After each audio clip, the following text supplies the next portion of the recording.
pourquoi j'ai autant l'envie de voyager. Dans plein de vidéos, je te dis putain, j'ai envie de voyager, j'ai envie de partir, j'ai envie d'aller là, là, etc. Et je me suis posé, je me suis dit pourquoi j'ai envie autant de voyager. Tout simplement, je pense que c'est pour découvrir d'autres choses et vivre de nouvelles émotions, vivre de nouvelles choses que je ne connais pas et aller chercher un peu l'inconnu, ce que je ne connais pas. C'est peut-être un peu flou, mais j'ai des exemples. Par exemple, l'année dernière, là, il y a un an, je suis parti 2 semaines dans le Pas-de-Calais. Et les 2 semaines-là, elles étaient intenses de malade en termes d'émotions. Pourtant, je suis pas un gars, entre guillemets, émotif. Après, je sais pas si c'est les émotions, mais tu vois, j'ai ressenti des choses. C'est-à-dire, il y a eu des moments incroyables de fou que j'ai kiffé sa mère. Et il y a eu d'autres moments horribles où j'étais en colère, j'étais vraiment pas bien pendant ces 2 semaines. Et c'était très intense. Par exemple, un moment incroyable, j'ai fait une vidéo qui s'appelle Explore ce monde. La miniature, je la kiffe de fou et c'est une vidéo qui me tient vraiment à cœur. Et elle a percé et c'était pendant 8 mois la première vidéo de ma chaîne, la vidéo avec le plus de vues. J'étais trop content. Et un autre moment, qui est d'ailleurs aussi une des vidéos les plus vues de ma chaîne, j'ai fait une vidéo qui s'appelle J'ai vécu le meilleur moment de ma vie.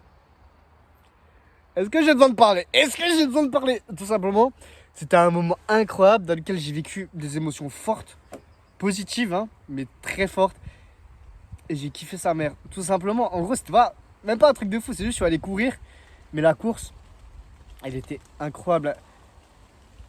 C'est peut-être parce qu'il faisait un peu trop chaud. Mon cerveau, il a commencé à délirer. Mais j'étais en mode, j'étais trop fier d'être allé courir parce qu'il faisait chaud, j'avais la flemme.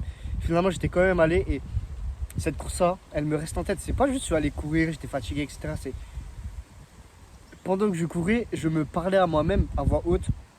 Ça, tu vois, ça peut m'arriver, mais là, c'est pas juste je parlais des trucs basiques. Je parlais profondément. Je m'adressais à Dieu, alors que je ne suis pas croyant. Du moins pour l'instant, peut-être ça peut changer parce que Dieu, tu vois, c'est un domaine qui m'intéresse, mais je parlais à Dieu, au Seigneur, etc. Je parlais de trucs profonds. Vraiment, j'avais vraiment une conversation avec moi-même, avec quelque chose de plus fort. À un moment, je me suis mis à parler au vent. Là, tu vois, à froid, j'ai l'impression que je suis con. Que sur le moment là, c'était bizarre, mais c'était un moment très profond que j'ai vécu et c'était incroyable. Et si j'étais pas parti en vacances, je serais pas allé courir à l'endroit là, au moment là, et j'aurais pas vécu ça. Et il y a eu des moments incroyables comme ces moments-là, ou bien même un petit moment un peu plus modéré, mais que j'ai kiffé, qui est juste de me filmer en public. J'ai fait 2 vidéos où je suis allé en ville. C'était quand j'avais mon maillot rose. Je suis allé en ville et me filmer en public, c'est pas quelque chose que je fais.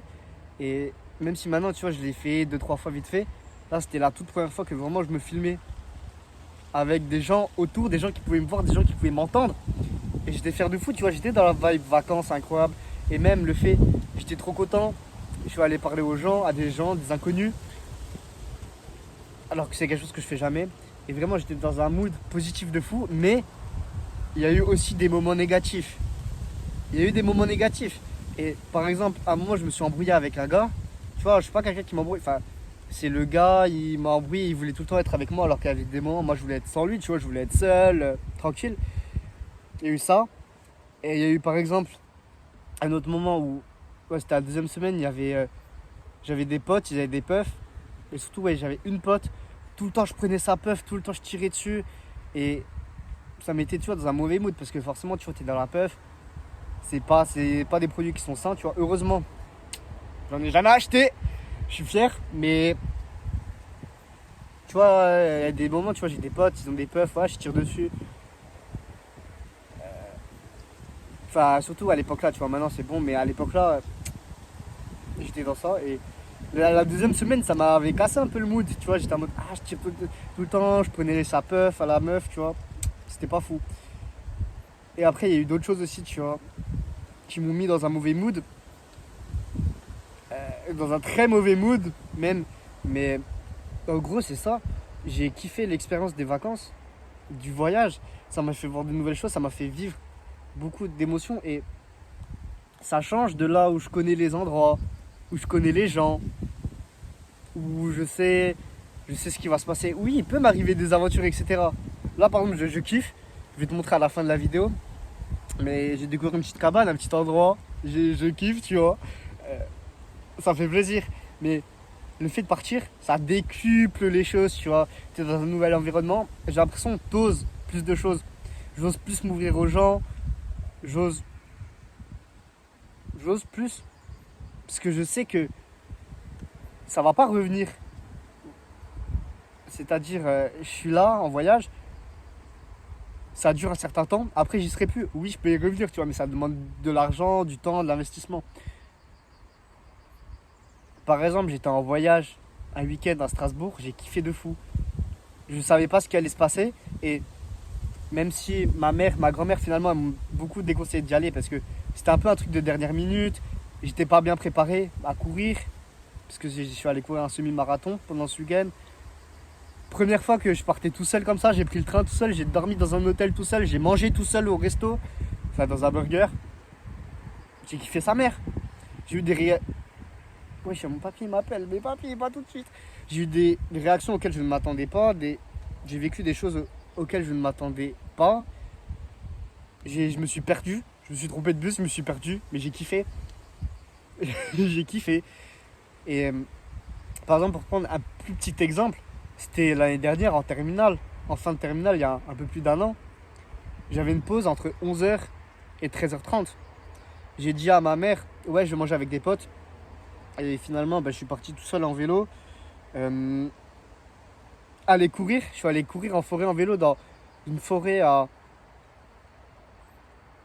une vingtaine de minutes du lycée.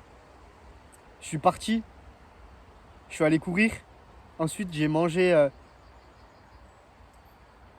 Non, j'ai même pas mangé au moment-là. J'ai même pas mangé parce que j'avais oublié de me faire des sandwichs entre midi. Du coup, j'ai pas eu le temps de manger entre midi. Et juste, je suis allé courir et je me sentais vivant. Même si j'ai pas mangé, je sais pas, je me sentais vivant. J'étais trop content. En plus, c'était le printemps, il faisait un peu chaud. À 13h30, j'avais SES. Je suis revenu, j'étais tout transpirant. J'étais là, je me suis posé sur ma chaise. J'étais apaisé. J'étais trop content. J'étais allé dans la nature. J'ai fait du sport, j'ai couru. J'étais apaisé et même si c'est pas un voyage à proprement parler, c'était un petit voyage. Je me suis senti heureux, je me suis senti en vie, j'ai vécu des émotions. Il y avait le stress de ah, est-ce que je vais être à l'heure pour être en cours? J'avais le stress de j'ai toujours mangé entre midi, tu vois, j'ai jamais vécu un moment entre midi où je mange pas. Qu'est-ce que ça va faire à mon corps? C'est une petite aventure, tu vois. Qu'est-ce que ça va faire à mon corps de ne pas manger entre midi? Et au final, ça va, j'avais pas trop faim, tu vois. Après, le soir, j'ai bien mangé, ça allait, j'étais content. Même si c'est un petit voyage, j'étais content de fou de partir à l'aventure, d'explorer. Et c'est ça, c'est cette recherche d'aventure, de l'inconnu, euh, savoir comment je vais réagir que je cherche. C'est notamment pour ça que je veux un appart aussi. Parce que j'ai envie d'un appart, voilà, pour être tout seul, être indépendant, etc. Mais le fait que je veux aussi un appart, là, que je veux vivre tout seul, c'est, je sais pas comment je vais réagir. J'imagine que je vais réagir comme ça, comme ça. Peut-être c'est vrai, peut-être c'est faux, mais j'ai envie de le découvrir. Je sais pas si, peut-être, cette réflexion, je peux la pousser plus loin, tu vois, en mode, ok, j'ai cette envie de découvrir, cette envie de l'inconnu, mais pourquoi? Pourquoi? Peut-être tout simplement parce que j'ai été restreint. En gros, j'ai grandi avec une mère seule. J'ai grandi juste avec ma mère et mon chat, qui s'appelle Kitty. Prénom basique de fou. J'avais 10 ans, j'avais presque 11 ans. Ouais, j'avais presque 11 ans quand je l'ai eu. J'avais pas d'idée de chat, j'ai appelé Kitty. Mais en gros, j'ai grandi avec elle et je suis un peu tout pour elle, parce qu'elle a pas d'autres enfants. Euh, Mon père, il est parti quand j'étais même pas né, il s'est taillé. Et ma mère, elle a toujours voulu se consacrer à mon éducation. Du coup, je suis un peu tout pour elle. Et il y a eu des moments où elle était un peu restrictive. Et forcément, tu vois, elle veut pas me perdre, elle veut le mieux pour moi. Mais tu vois, je suis un homme, c'est pas forcément le mieux. Tu vois, un homme restreint, c'est pas cool, c'est pas cool. Tu vois, j'ai envie d'explorer. Par exemple, même mon meilleur ami, peut-être justement, lui, c'était l'inverse. Il avait pas assez de cadre et moi j'en avais trop. Et moi je le voyais toujours, tu vois, lui il était beaucoup plus dépendant que moi et même si maintenant, tu vois, je suis plus admiratif, ben, mon meilleur ami, je le kiffe de fou, mais pendant qu'on était petits, en primaire et pendant tout le collège et même au lycée, j'étais admiratif de lui en mode, c'était comme un grand frère pour moi. On a le même âge, je suis né 17 jours avant lui même, on a le même âge, mais j'étais admiratif de lui parce que il avait ces libertés que je n'avais pas. Il avait ce pouvoir, entre guillemets, que je n'avais pas, ces décisions que je n'avais pas. Et même si je dis pas que c'est bien ou pas, lui, il a eu du positif et du négatif. Et moi aussi, j'ai eu du positif et du négatif parce que le fait d'avoir plus de liberté quand t'es jeune, tout jeune comme ça, c'est pas forcément bien. Moi, tu vois, d'un côté, je l'envie un peu. D'un côté, après, avec le temps, j'ai pris conscience que dans ma vie, il y a eu des choses bien que lui, il n'a pas eu. Par exemple, ma mère, elle s'est concentrée que sur moi. Et lui, sa mère, elle a eu beaucoup de copains. Elle a jamais réussi vraiment à se poser. Et je suis pas en train de dire que c'est une bonne chose ou que c'est une mauvaise chose. Mais le fait d'avoir tout le temps ce changement comme ça, peut-être que... Enfin, je dis peut-être, mais de ce qu'il m'a dit, de ce que j'ai compris, de ce que j'ai ressenti, il n'a pas si bien vécu que ça, tu vois. Et c'est ça, chacun a eu ses avantages, ses inconvénients. Comme moi, par exemple, ok, ma mère était toujours là pour moi, mais il y a des moments, je trouvais, elle était trop restrictive. Et même encore actuellement, je trouve, elle est trop restrictive. Et c'est ça, tu vois. Je veux chercher peut-être ce que je n'ai pas eu pendant mon enfance et mon adolescence, c'est-à-dire ce besoin d'essayer des choses, même si je me trompe. Parce que elle, tu vois, c'est une femme, là, de 54 ans, elle veut faire les trucs bien, elle a vécu une grande partie de sa vie, elle veut avoir une vie tranquille. Alors que moi, je suis un jeune, je viens d'avoir 19 ans, je suis un homme, je veux vivre des aventures, je veux me tromper, je veux échouer, je veux me dire, même si j'échoue, ou même si il m'arrive des dingueries, c'est pas grave, je m'en bats les couilles. Par exemple, pour mon semi-marathon, quand je suis parti le week-end dormir à Strasbourg, tout seul, finalement, pendant un moment, j'étais pas sûr d'avoir un hôtel pour la nuit. J'avais réservé un hôtel, mais j'avais déplacé mon plafond de 80%. Et moi, je croyais qu'il fallait payer l'hôtel quand on arrive directement à l'hôtel le soir. Finalement, j'ai compris, en fait, j'ai été débité. Et c'est pour ça que j'ai dépassé mon plafond de 80%. Et le prix de l'hôtel, c'était, je crois, 180 € la nuit. Et je me suis dit, déjà, j'ai déplacé mon plafond de 80%. Je ne peux pas payer l'hôtel et je vais peut-être me retrouver à dormir dehors ou à être dehors la nuit. Et d'un côté, ça m'excitait, mais d'un côté, j'avais peur. J'avais pas envie que ça m'arrive. Pourquoi? Parce que je devrais dire ça à ma mère et à ma grand-mère. Et où je devrais trouver une excuse du moins pour dire ouais, j'ai pas dormi dehors. C'est ça, tu vois, j'avais peur de leur dire ça. Et pourtant, moi, ça m'excitait. Je me suis dit, mais putain, si je dors dehors, oui, ok, ça me ferait chier, j'aurais pas le confort du lit, etc. Ou peut-être je dormirais même pas. Mais ça me ferait une aventure. Ça me ferait une aventure. D'un côté, j'aurais été content de fou, même si ça aurait été une galère. J'aurais été content. J'aurais été content. Même si tu prends une plus petite galère qui m'est arrivée. Je me suis trompé de bus, j'ai dû marcher 2 heures en plus. J'étais pas en mode, pendant que je marchais, oh, c'est chiant, casse les couilles, je dois marcher, je me suis trompé de bus. Non, j'étais content, je me suis dit, je suis dans une galère, dans une ville que je connais pas, j'ai exploré. C'était bien de fou. Parce que, surtout, là où le bus il m'a emmené dans une petite ville provençale, avec des maisons spéciales type Alsace, ce qu'il n'y avait pas dans l'endroit où je courais, etc. Ou en tout cas, c'était moins marqué. Et j'ai kiffé ça, que le bus, putain, je commence à avoir froid, il a plu avant. Parce que le bus, il m'a emmené là, et j'étais content de découvrir ça. Et surtout, à un moment, j'ai découvert un endroit, il y avait des chèvres. J'étais tout content, j'étais en train de marcher, et là, putain, des chèvres. Et tu vois, les galères, ça te fait vivre des aventures en plus dont tu t'y attendais pas. C'est ça que je veux découvrir dans le voyage. Et même si oui, il y a des choses que je prévois, je serai toujours content de vivre des galères. Après, c'est vrai, il y a galère et galère. Si à un moment il y a une galère, truc de fou, je fais un accident de voiture, je me retrouve à l'hôpital, C'est pas une galère cool, forcément. Mais peu importe les galères que je vis, je veux toujours me dire c'est quelque chose qui m'apprend, voir positif par rapport à ça, même si je suis conscient que c'est dur.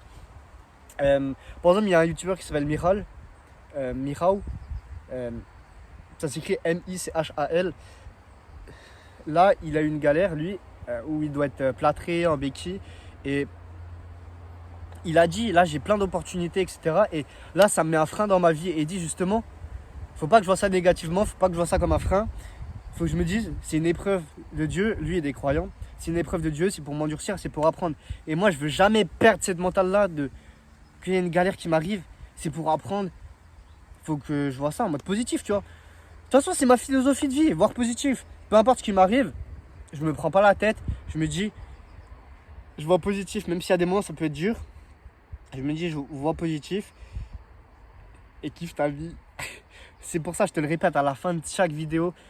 C'est important pour moi de te le répéter à la fin de chaque vidéo. C'est ma philosophie de vie de voir positif et kiffer sa vie. Parce qu'au final, à quoi ça sert de s'embrouiller? À quoi ça sert de râler? Je te le demande. À quoi ça sert? Oui, ok, il y a des moments. Tu peux avoir tendance à râler. Je peux avoir tendance à râler. Je l'ai fait. Même dans des vidéos, je râle. Mais au fond, même si je râle, même s'il y a des moments, il y a des trucs qui me font chier, j'ai envie de voir positif, de kiffer ma vie. Et tout simplement de me dire que chaque chose arrive pour m'apprendre quelque chose et que j'en sortirai grandi. J'ai laissé le vélo en bas, je suis sur une petite cabane. Vraiment, c'est une cabane de la Hesse. Une cabane de pauvres. Normalement, dans les cabanes, proche de chez moi, il y a un toit, tu vois, il y a un truc bien. Dans pas mal de cabanes, même, il y a une chaise gaming. Mais là, c'est vraiment un truc.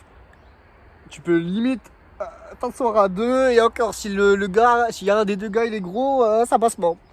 Mais, comme d'hab, comme je te l'ai dit, kiffe ta vie et vois positif.